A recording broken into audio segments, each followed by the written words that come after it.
Muy buenas tardes, queridos amigos. Nuevamente quiero agradecerles el que una vez más nos hayan permitido entrar en sus hogares.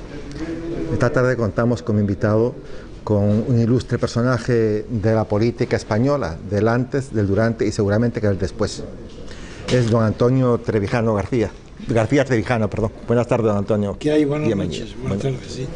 En primer lugar, quiero dar la bienvenida aquí a Murcia. Creo que es la cuarta vez que la visita. Sí. ¿Me encontró cambiada? Políticamente me refiero. No he visto la ciudad con calma, pero políticamente Murcia está como el resto de España, como el resto de las autonomías artificiales. Todo lo que sucede aquí es artificial. Aquí los problemas de Murcia, que tienen mucho interés para los murcianos, porque si varía el presidente de la comunidad, parece que se va a ver otra cosa, y cuando llegue el siguiente, pues no cambia nada, es lo mismo todo. El sistema español de autonomía es un fracaso absoluto, y está endeudando y no puede sostenerse. El contribuyente español no puede costear 17 autonomías. ¿Por qué cree usted entonces, siendo un fracaso, que ninguna de las alternativas políticas que hay proponga un cambio, proponga la eliminación de esas autonomías? ¿Quién? Las alternativas que hay, políticas, no, que hay llámame, no. Podemos, PSOE, Ciudadanos, PP... Pero nadie propone. Nadie propone. Es que yo he entendido que qué opinaba yo de que quién propone. No lo propone nadie. Bueno, yo lo propongo. Yo propongo que España no es ni un Estado federal, nunca lo ha sido, y no tiene sentido ninguno la autonomía. Todo eso ha sido el café para todos de la corrupción, de la ignorancia y la incultura de Suárez, que para no reconocer una diferencia lingüística y cultural de Cataluña inventó la fórmula del café para todos, y eso no significa nada. Ningún murciano, soy andaluz, y lo mismo que digo de Murcia, no tiene ningún sentido la autonomía de Andalucía, no tiene sentido ninguno. Andalucía no es ni nacionalidad, ni nación, ni nada parecido, como Murcia tampoco. Eso no tiene nada que ver con una personalidad cultural. Necesita, además, el poder, cuanto más lejos, más se tolera. Cuanto menos poder tenga aquí en la autoridad de Cataluña, de estatal me refiero, mejor. Eso lo decía Tocqueville, no lo invento yo.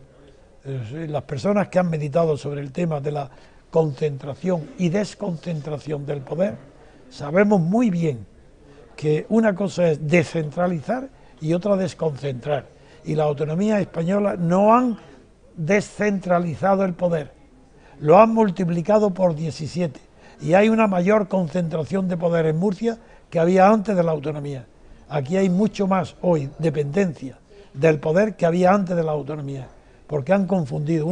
Yo estoy a favor de la descentralización, pero nunca de la concentración del poder en una región. Repetir 17 estados, y esto es una locura. España no resiste este gasto y lo pagarán las futuras generaciones. Hay dos opciones para eliminar las autonomías. Una es la que usted propone, o el movimiento que usted lidera, o la otra sería que reventaran por cuestiones económicas, que no habría dinero para sustentarla y tienen que reventar solas. Es que eso va a suceder. Llegará un momento en que España se da cuenta que no puede tener el gasto estatal que tiene con las autonomías. Es que en ningún país del mundo tiene ese gasto, ninguno. No tiene comparación ni con los estados federales. Es más caro que un estado federal. Y España no tiene tradición ninguna, ni de estado federal ni de autonomías. Eso es un error. Es decir, la reacción contra Franco es absurda. Si Franco era centralista, pues lo que hay que hacer es un sistema nuevo, después de Franco, de libertad, donde haya menos centralismo, pero no autonomías. Esos son estados. Mira lo que pasa con Cataluña, y lo que pasa con el País Vasco, y lo que pasó con ETA. Pero si todo esto es absurdo, esto no tiene defensa racional ninguna, y Murcia no necesita la autonomía para tener personalidad propia. Murcia es Murcia con autonomía y sin ella. No es la autonomía la que ha dado a Murcia algo que no tuviera antes, naturalmente. Ni de arquitectura, ni de arte, ni de nada, ni de psicología, ni de seguridad en sí misma, ni de orgullo, de nada. Murcia no es al contrario. Murcia hoy tiene menos personalidad que tenía antes. Quisiera una reflexión suya, don Antonio, porque comentaba en una entrevista que dio ahora y que afortunadamente yo pude ver, que el mérito que usted tenía, decía, era decir la verdad. Exactamente.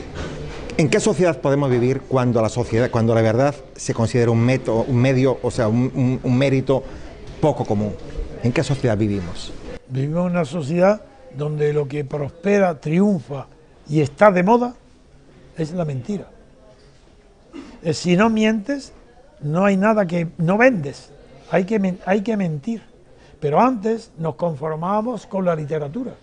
Era el artista el que mintiendo nos enseñaba el mundo de ficción. Es una maravilla.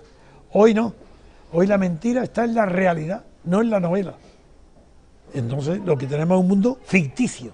Antes la novela tenía un mundo ficticio. Hoy es ficticio, la realidad es ficticia. No es verdad. Hay nada más que nepotismo, influencias, corrupción, favores mutuos. No hay nada. Y hay una desconfianza total en el prójimo. No hay confianza ni seguridad entre los españoles. Pero eso no siente usted, don Antonio, que es una característica inherente al ser humano, esas características que usted está planteando, ¿no? Claro que no. No, el ser humano es un animal racional, eso no es una butada. El ser humano es... No digo que sea bondad, digo que es una característica. Sí, digo que no. Para mí el ser humano es egoísta. Pero todo egoísmo, si es inteligente, quiere decir, es a largo plazo, y eso se convierte en altruismo. Un egoísta a largo plazo es una maravilla, es un hombre noble, es inteligente. El egoísmo inteligente a largo plazo es lo mismo que el altruista, porque a largo plazo es el ideal. Un egoísta que se proponga alcanzar su meta a largo plazo tiene que comportarse con idealismo durante ese tiempo, porque pone su meta y su triunfo lejano. Ahora bien, quien quiere mañana llegar a Murcia, la capital, y tener un puesto de chofer, de oficinista, de secretario del Sánchez de turno, pues ese egoísta, eso hunde a su familia primero, porque le hace subir de repente de un nivel de vida del que va a caer porque no lo sostiene con sus propios méritos, sino por el nepotismo y la corrupción. Usted es una persona, don Antonio, que ha enfrentado a Franco siempre, ¿no? ¿No siente que es una ironía de la vida que haya nacido el mismo día, del mismo mes en que él dio el alzamiento nacional? Sí, el 18 de julio. Yo nací en el 27. El 27 del año. Cumplí 9 años en la guerra. Y tengo una anécdota que es graciosa. Yo, como siempre he tratado de luchar contra el sistema, contra el régimen de Franco, pues el presidente del Banco Popular de entonces, que era Luis Valls Taberner, me concedía un crédito para que yo pudiera comprar el periódico Madrid, porque él quería quitarse de en medio los problemas que le planteaba el periódico con el gobierno, con los ministros de Hacienda, etcétera. Y yo acepté. Entonces me reuní con los que tenían un paquete minoritario, pero sin los cuales Luis Valls no quería venderme, porque quería hacerlo de común acuerdo con todos. Y me preparé una entrevista con Jiménez Millas, Salvador Serrat, el grupo falangista, franquista.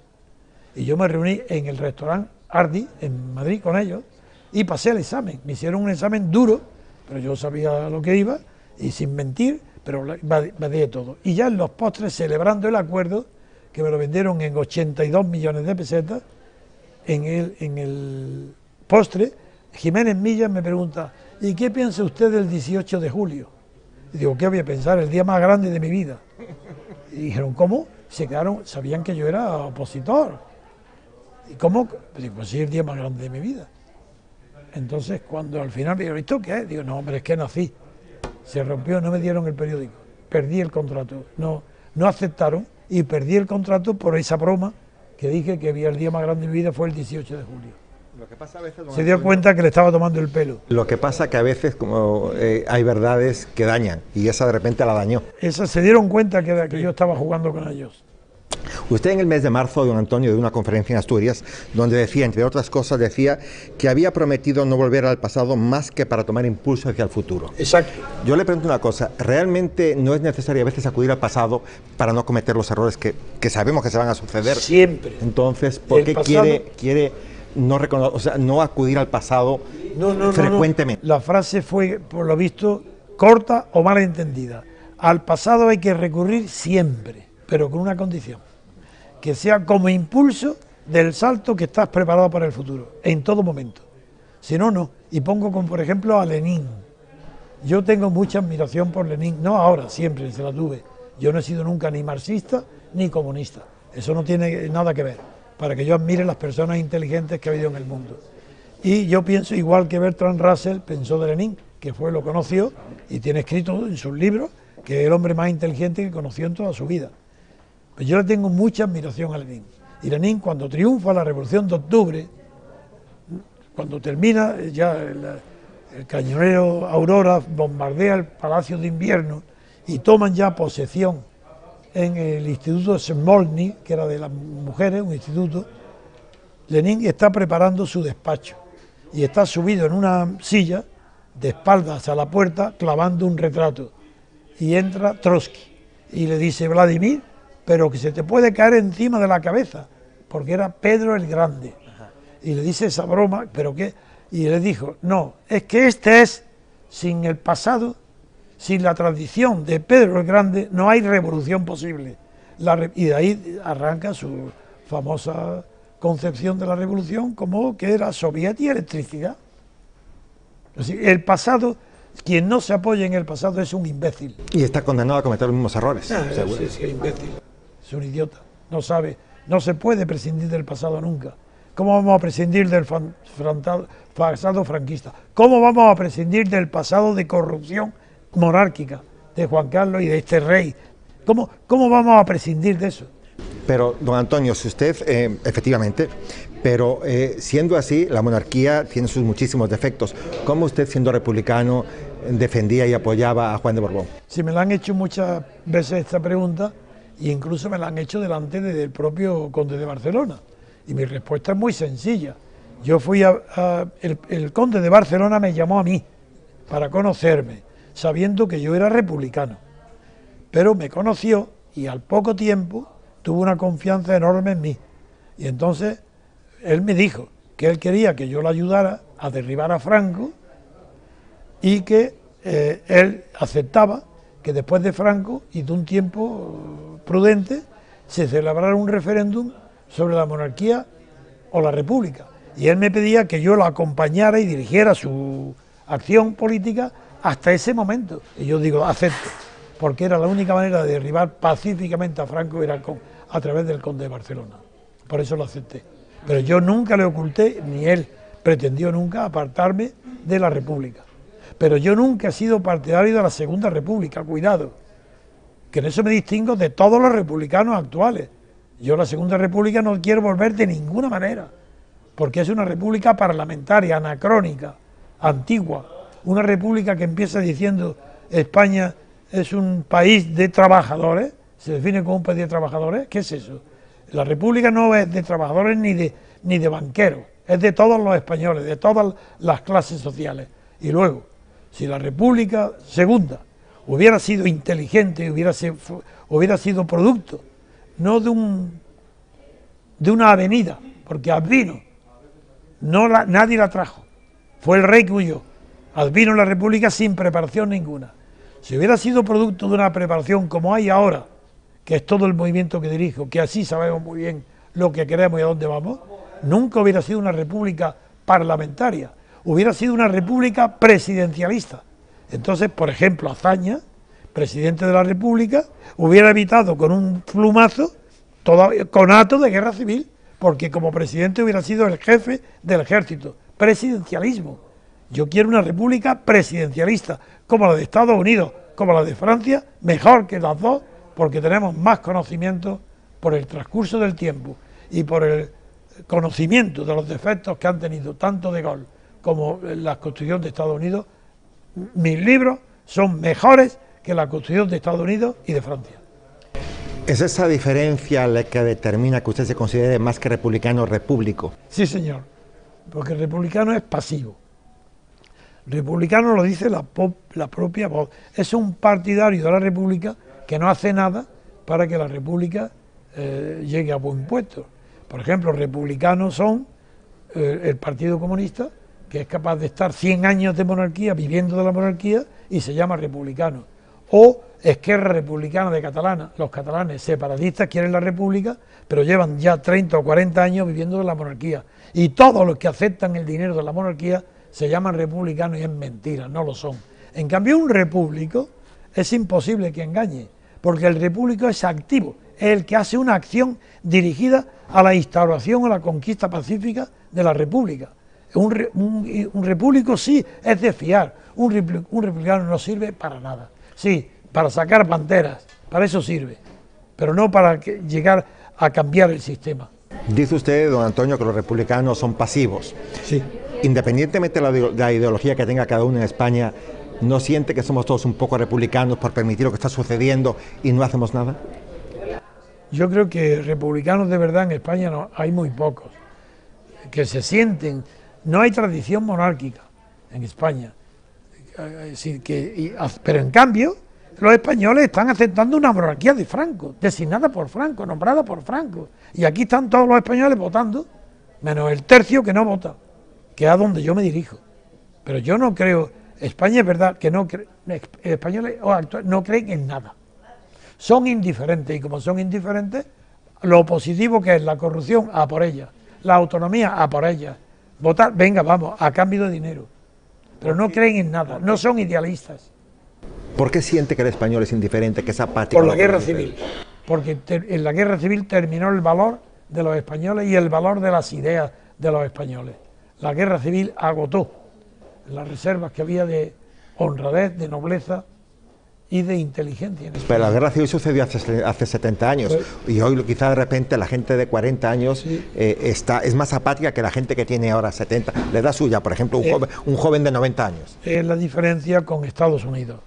La guerra civil en Estados Unidos, la guerra de secesión, la gana el norte, la gana Lincoln, y hace una política adecuada para que a partir de ahí toda la política de pacificación sea hacia el sur, para que el sur se sienta que no ha sido derrotado.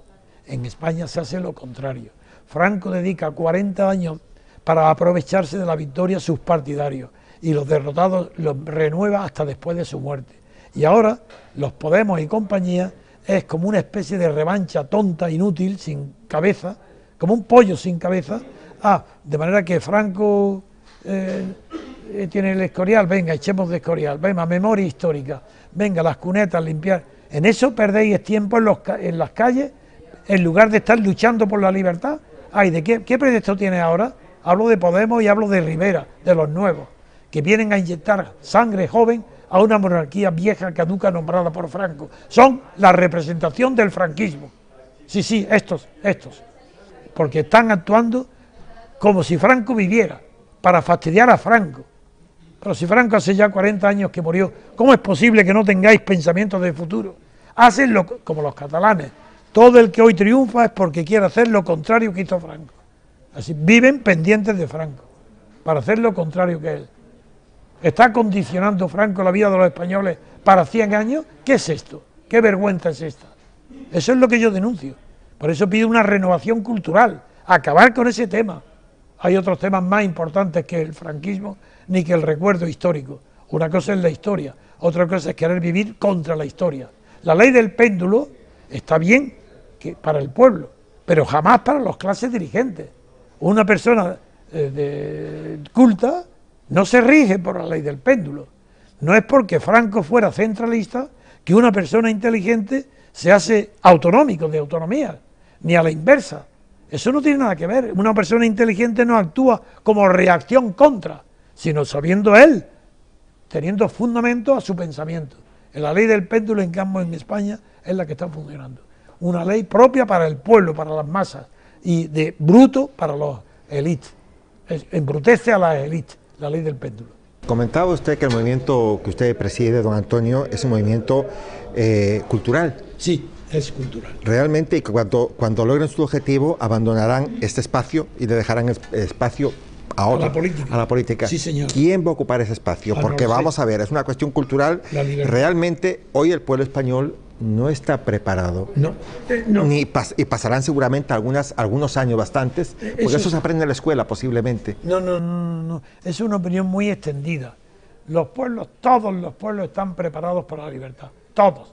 Es un cuento chino el que nos hacen creer que los pueblos no están preparados, ni para la democracia, ni para la libertad. Pero ¿sabéis? ¿Es que acaso el pueblo de Estados Unidos, a final del siglo XVIII, con 7 millones de granjeros, era más culto que el pueblo español? De ninguna manera.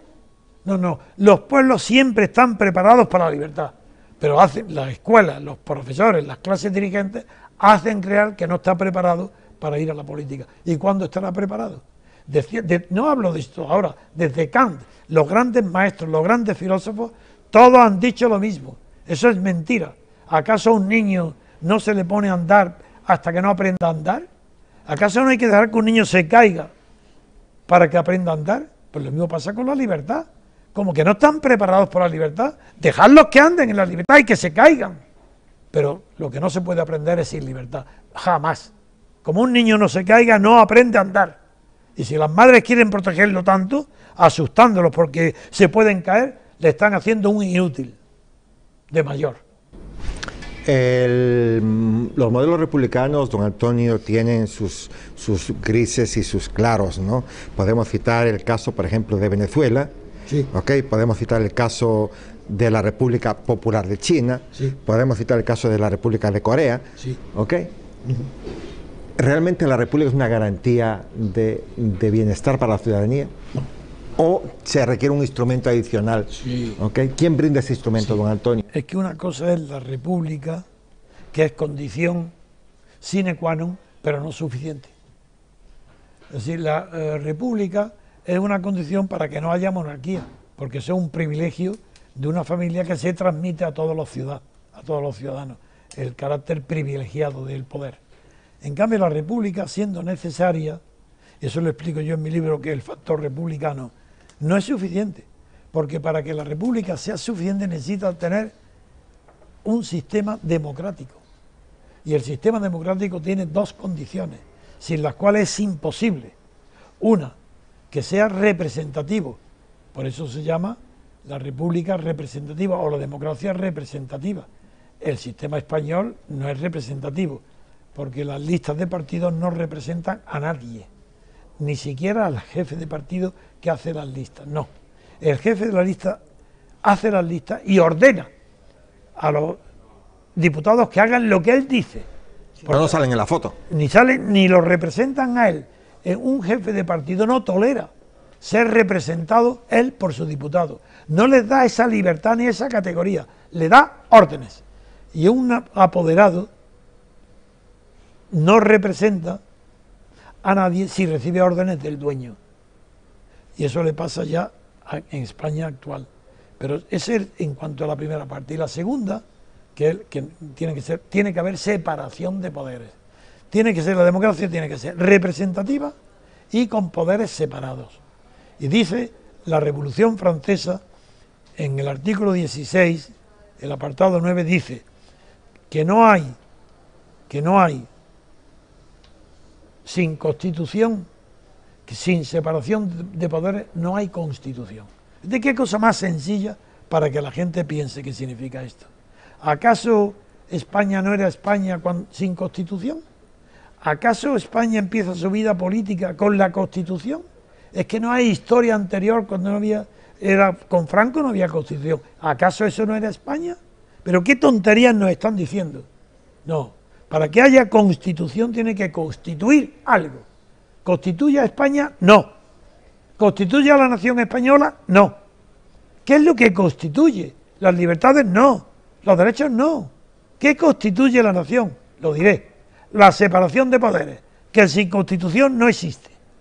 La Constitución no tiene más que una sola finalidad: separar poder legislativo y poder ejecutivo, nada más. El judicial no, eso no es un poder, ni tiene por qué ser un poder, eso es una mentira.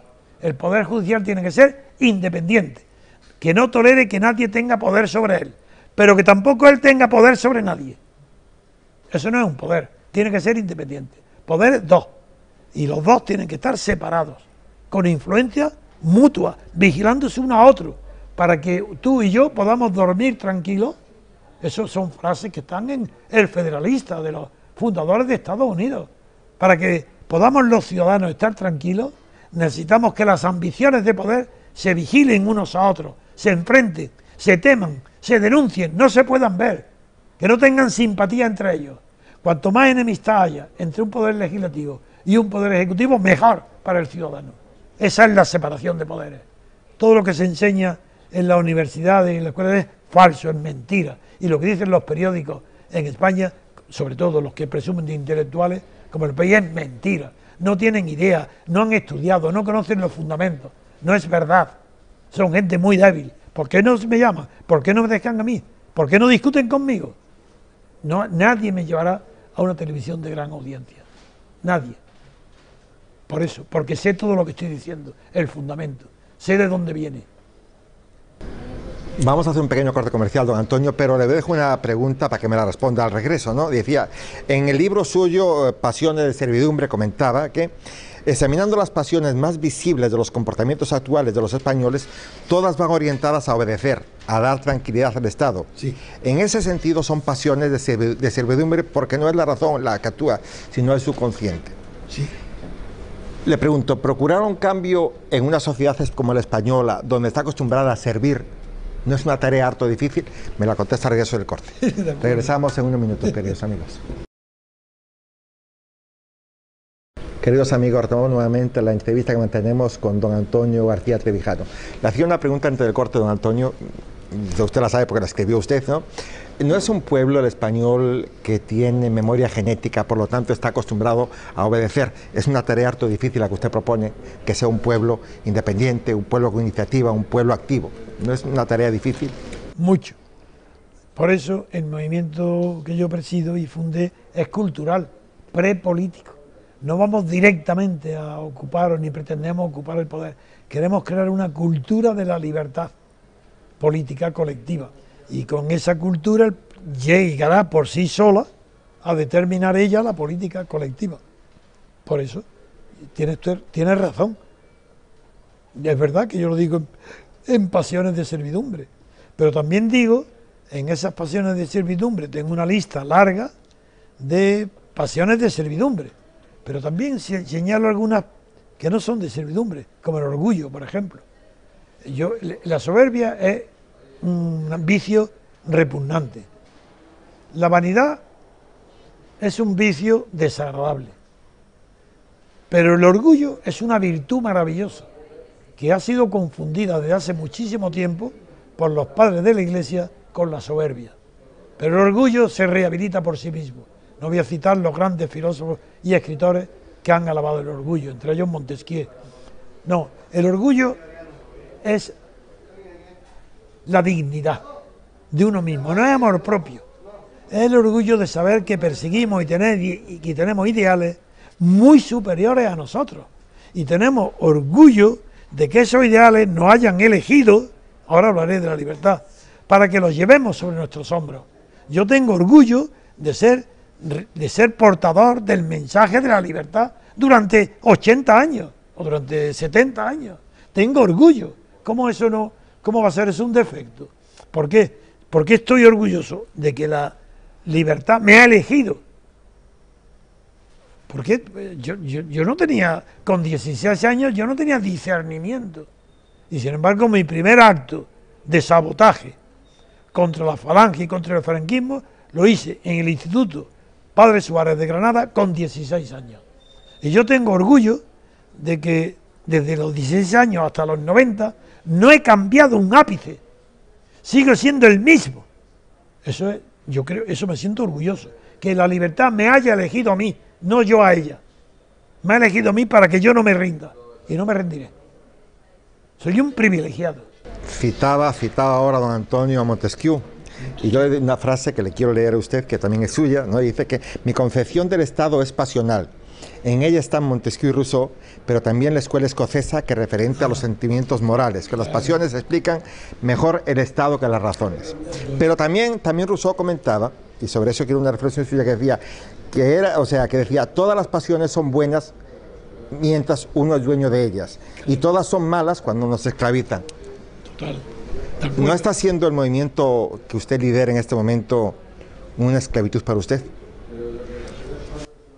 Es una pasión. Esa pasión, al ser colectiva, no es mía. Si fuera mía, podría decir que he perdido la maestría, no la he domesticado. Entonces me comparo yo, es una pregunta que a veces me he hecho yo, ¿qué esclavitud? ¿Cómo puedo yo solo soportar tantos años, tanto desprestigio, los ataques a mi fama, a mi honor, el dinero que me he gastado, todo lo he sacrificado a la libertad? Y a veces me pregunto, como no tengo opción, me pregunto, esto, y me hago la misma pregunta. Y yo creo que la respuesta es sencilla, y es que da lo mismo, yo no trabajo para hoy. Si es la libertad la que me ha poseído, y yo ya no tengo capacidad para desecharla y perseguir bienes concretos, tangibles, inmediatos, si no puedo, yo por eso no me he convertido en esclavo, ni tengo una pasión de servidumbre, porque tengo una pasión de dueño. Es como si yo represento la libertad, ¿cómo voy a ser esclavo? Si no puedo soportar la esclavitud de los españoles cuando votan. No puedo, como lo que me repugna es la obediencia ciega, que es la que hay en España. Eso me libera a mí. Yo no me siento nunca arrastrado, ni sacrificado. Todavía me es difícil encontrar a un joven, pero hablo de 18 años, no digo de 20, o 30, o 40, o 50, o 70, que sea capaz de seguirme en la ilusión y la frescura de la vivencia de la libertad. Si yo vivo la libertad, ¿cómo voy a sentirme esclavo de ella? Imposible. Si me da mi vida, me da mi sentido, me da mi ánimo, me da la vida. Esto quien no lo viva no lo puede comprender. Pero sí, se puede entender. Comprender no, porque para la comprensión implica un entendimiento compartido. Yo no pido que los demás comprendan mi pasión por la libertad, que la entiendan, sí, porque he sacrificado todo a ella, fama, dinero, honores, todo. Pero entiendo muy bien que no sea comprendido y que me basta con que sea seguido. Aunque no sea comprendido, yo de estar seguido por unas personas tan excelentes como las que encuentro por toda España en el MCRC, a mí me compensa. Yo creo que mi vida está bien empleada. ¿Qué requieren los jóvenes, don Antonio, para seguirlo usted? Para que usted, hablando en términos joven, le venda la moto. Pues le voy a decir, juventud, que no la tienen. ¿Qué les vendo yo? Juventud, sí, que no la tienen. Tienen poca edad. ¿Eso qué es? La juventud está en el cerebro, no en las células del cuerpo. La juventud está en las ilusiones, pero no ilusiones vagas o sueños. Ilusiones de lo alcanzable, de lo perseguible. Ilusiones de saber. Ilusiones de refinarte en los gustos, ser mejor de lo que eres. En todo. En el arte también. Por eso hablo tanto de arte, porque es un ejemplo. Ser joven no es fácil. Para ser joven hay que estar al día en todo lo que es de interés para la humanidad. En cambio, el joven saca una oposición, hace una preparación buena, dura, aquí tiene un sueldo y se acabó. Se le acabó la juventud, porque no tiene curiosidad. Yo curiosidad la tengo toda, pero toda. Quiero todos los días saber qué pasa en el mundo para interpretarlo, no porque quiero yo a ver qué ha pasado en el terrorismo o las elecciones, el resultado en Ecuador. No, eso es lo de menos. Es para interpretar intelectualmente qué significa ese hecho. ¿Qué significa que Correa, después de 10 años de endeudamiento, gane el Lenín Moreno? Pues eso, que parece un asunto lejano, para mí es un asunto tan cercano como que Sánchez de Murcia lo echan porque se pone de acuerdo, el Rajoy se lo impone Rivera se lo impone a Rajoy. Para mí lo de Ecuador es más importante que esa tontería. Eso está visto, eso es para niños. ¿Quién es el responsable, según usted, don Antonio, que los jóvenes de 18 años no se sientan jóvenes? ¿Quién de la sociedad? ¿Quién es el responsable? El sistema educativo. El sistema educativo. Sí, el sistema educativo que los padres han aceptado dócilmente. En mi tiempo, claro, casi todas las personas mayores hablan de su tiempo como si hubiera sido una maravilla. Yo no soy tan tonto. Yo sé que mi tiempo es maravilloso porque es único, porque es irrepetible, pero no porque fuera el mejor de ninguna manera. Pero en cambio, la reválida que yo estudié, no ha habido sistema mejor en España en 100 años, nunca. No es el instrumento, no es la educación el instrumento que tienen los partidos políticos para mantener una clase, no una clase social. De acuerdo. Sí, señor. Es el instrumento de los partidos para fabricar imbéciles o gente átona que no tienen interés por nada grande. Sí, señor. Comentaba usted que la República Constitucional es la única forma de Estado que puede defenderse con la razón, sí, la verdad y la decencia. ¿Son tres virtudes que solamente son atribuibles a ustedes o sería legítimo pensar que toda la sociedad lo tiene? Es decir, porque, en primer lugar, no hay una teoría de la República Constitucional desde los griegos hasta hoy. La primera vez que se produce es mi libro, porque en cambio hay una teoría de la monarquía constitucional, eso sí, esa la creó Julio Stahl en la segunda década del siglo XIX, en un alemán, y es buena, distingue el mundo en la historia en el principio de legitimidad o de revolución.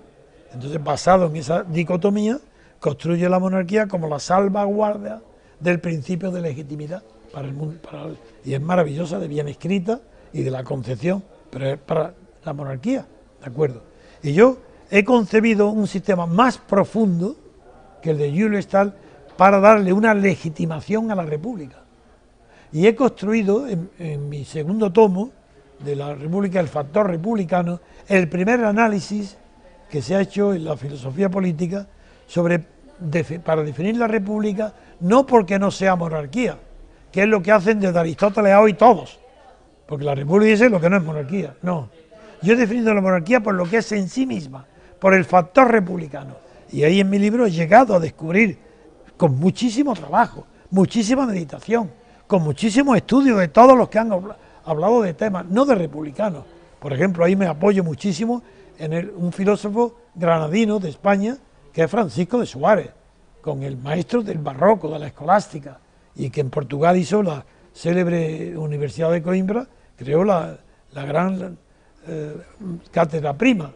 Bueno, pues me baso mucho en su filosofía sobre el concepto de persona e individuo para fundamentar la república, nada menos que en esa distinción que influye en Leibniz, y de Leibniz pasa directamente a Kant.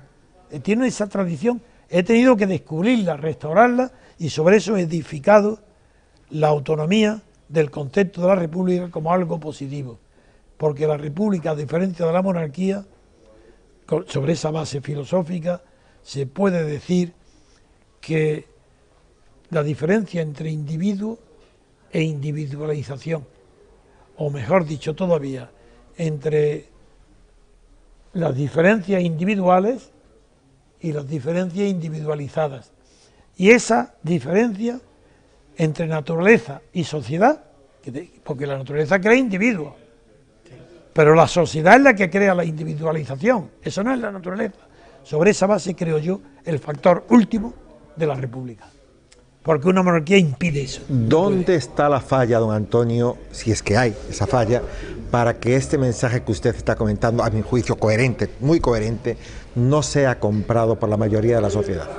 No le compren el mensaje. Porque tienen miedo al cambio, porque la misma miedo que tuvieron, porque esta idea yo las tenía cuando murió Franco, y si se hubiera hecho la ruptura democrática pacífica que yo quería, España hubiera ido a un periodo de libertad constituyente y tendríamos una democracia. No quisieron entonces, y durante todo este tiempo los intereses creados lo impiden hoy. Hoy hay tanta burocracia, tanta autonomía, tanto dinero, tantos presupuestos, que les da miedo oírme. Pero la verdad sigue siendo la verdad, y tarde o temprano se llegará a ella, porque va a morir. Si España, es más, España, tal como está, no puede asegurar la vida económica de 2 generaciones siguientes, no puede, ha quebrado, está en quiebra. Y eso cuando se vea será eso seguramente sin duda ninguna, naturalmente, pero en ese momento el movimiento que he creado, el MCRC, tiene que ser el faro y la vanguardia del optimismo, de la seguridad, el conocimiento, que no se hunde el mundo, que aún en ese momento habrá salvación y solución política para España, y eso va a depender de nosotros, porque la tenemos y es nada más que extenderlo para que en ese momento exista ese colchón. Se ha conversado ampliamente, don Antonio, sobre por qué no se hizo una transición más oportuna y más justa para España. Más decente. Explícame un poco en detalle por qué no se hizo eso. Realmente, si estaban todos los factores, todos los elementos dados para que se hiciera. Sí, porque por la traición del Partido Comunista, de Santiago Carrillo. ¿Fue determinante el Partido Comunista en ese? Totalmente. ¿Por qué? Si Santiago Carrillo no se vende a Suárez, si no vende la legalidad del Partido Comunista a cambio de renunciar a la República, aceptar la monarquía y la bandera, Felipe González y el PSOE no tenían poder ninguno para sostener el régimen pactado del consenso de la transición. Imposible. Ese consenso lo produjo el acuerdo con Santiago Carrillo. Y el consenso es la negación de la inteligencia. Donde hay consenso no hay libertad. El consenso niega la libertad de pensar. Para pensar tienes que ser contrario a todo consenso, porque esa es la diferencia entre transacción y consenso. La transacción la define el código como un acuerdo para evitar poner fin a un pleito o evitar otro pleito que nazca. Esa es la transacción. Un acuerdo de voluntades, con un fin práctico, evitar un pleito o poner fin a uno comenzado. El consenso no. El consenso se produce porque hay unanimidad en el pensamiento, no en la voluntad. Es algo horrible, es la negación del pensamiento. El pensamiento es cosa de uno, la acción es cosa de muchos, pero el pensamiento es de uno. El consenso implica renunciar a la cultura, a la verdad, a la investigación, a la enseñanza, a todo. El consenso ha matado a España. Y hasta que no se revuelva contra el consenso, España no levantará cabeza. El consenso ha sido el enemigo y ese consenso fue creado para justificar el pacto de Suárez y Santiago Carrillo, como si en España la reconciliación, que es una idea buena desde el punto de vista de la Iglesia, porque es una idea religiosa, moral, es una catástrofe política. Fue una catástrofe política el pacto de reconciliación. No ahora, en la historia de todo el mundo, incluida la Revolución Francesa, todo. Cuando ha habido consenso o concordia, ha sido la catástrofe, el hundimiento. La Plaza de la Concordia de París, ¿qué creéis que significa? El homenaje al directorio, el sistema más corrompido que ha existido en toda la historia de Europa. ¿Y qué era el directorio? El consenso. A la muerte de Robespierre fue tal la alegría que desapareciera el terror, que tanto los terroristas como que eran los discípulos, los seguidores de Robespierre, los jacobinos que seguían vivos, como los que estaban esperando la guillotina, se abrazaron y se abrieron en París de golpe del día a la mañana 500 salas de baile, más de 500 restaurantes de lujo. No había una sola familia con un poco de dinero que no organizara en su casa una fiesta para invitar en ella a los represaliados que se habían salvado de la Bastilla, de la guillotina. Un horror, el más grande horror, y está conmemorado en Francia con la Plaza de la Concordia. Y en España es lo que produjo la muerte de Franco, el consenso, el horror de la reconciliación. ¿Pero de qué reconciliación estoy hablando? Si es la Iglesia, muy bien, es su deber, pero la política, la reconciliación es una cuestión moral, la política es una cuestión de poder. Y como eso era imposible, se produjo el cambalache, la connivencia, el reparto del botín. El propio Ortega y Gasset, a quien yo no amo nada, porque fue el hombre responsable de haber introducido en España la idea de que Cataluña que la culpa de la separación de Cataluña no es de los catalanes, sino de los españoles, del resto de España. En la España invertebrada, un libro infame, de donde viene todo lo que hay hoy, toda la porquería, y donde se inspira El País, el periódico más mentiroso que ha habido jamás en España, El País. Bueno, pues Ortega y Gasset ya dice, cuando tenía en el año 15, que era joven, dice literalmente que cuando oye hablar de reconciliación, pregunta que a qué le toca, que allí suena a reparto de botín. Leer a Ortega, en el año 15. Pues yo lo digo eso en el año 76. Cuando se produjo la voz consenso, dije, reparto de botín. Es mentira. En la política no hay consenso. Eso es reparto. ¿Para engañar a quién? A los pobres, a los nada. Los ricos se reparten y los partidos políticos inventan el consenso para que la oligarquía franquista siga con más vida que antes. Don Antonio, ¿cómo ve usted a España dentro de 15 años? No de aquí, no en estos 15, sino dentro de 15 años. Yo creo que ahora, en un periodo de 15 años, se va a producir la gran crisis económica de España. Se va a conocer... ¿Y la consecuencia de eso sería? Que reventar el sistema económico, político, que sería insostenible la autonomía, eso es lo primero. Todo el mundo va a decir eso es imposible. ¿Está preparado el ciudadano español para enfrentar ese vacío de poder político que puede haber? ¿Tendrán ustedes tiempo de alguna manera de generar una nueva sociedad española educada en la República Constitucional que usted propone? Yo creo que todos los pueblos, si se les da la oportunidad de ser inteligentes, lo son. Ahora, si no se les da esa oportunidad, pues seguirán siendo atrasados políticamente. Yo no tengo miedo. Yo tengo mucha esperanza, toda mi formación, yo no soy un optimista, tampoco soy pesimista, soy una persona muy realista y no tengo miedo a ver que España se encamina a ese futuro, desgraciadamente, y lo que estoy preparando es una base de intelectuales, profesionales, personas idealistas, para que en ese momento actúen, y hasta ahora lo estoy consiguiendo. El crecimiento de importancia nuestra en América del Sur, por ejemplo, es extraordinaria. De América del Sur me llaman de todos los países, diciendo que por qué no voy, que allí hay más partidarios todavía que en España. ¿Sería bienvenido en Venezuela, don Antonio? En todas partes. Sí. Bueno, es que tengo, en todos los países hay representación del MCRC. En Argentina los primeros filósofos, en Ecuador, en Colombia, en todas partes, en México. En todos, y es la doctrina la misma, conocen mis libros, y son todos acérrimos, bueno, entusiasmados, pidiéndome que me vaya yo, y digo, no, tengo todavía la pierna mala. Pero la cabeza muy lúcida, don Antonio. Sí, eso no. Don Antonio, lo dicho, ha sido un placer conversar con un joven de 90 años. Eso es. Y ustedes, queridos amigos, espero que hayan disfrutado la entrevista amena, interesante, instructiva y ejemplar de este ilustre español, y los espero la próxima semana, Dios mediante, a esta misma hora. Hasta tanto, que tengan muy buenas tardes y muchas gracias.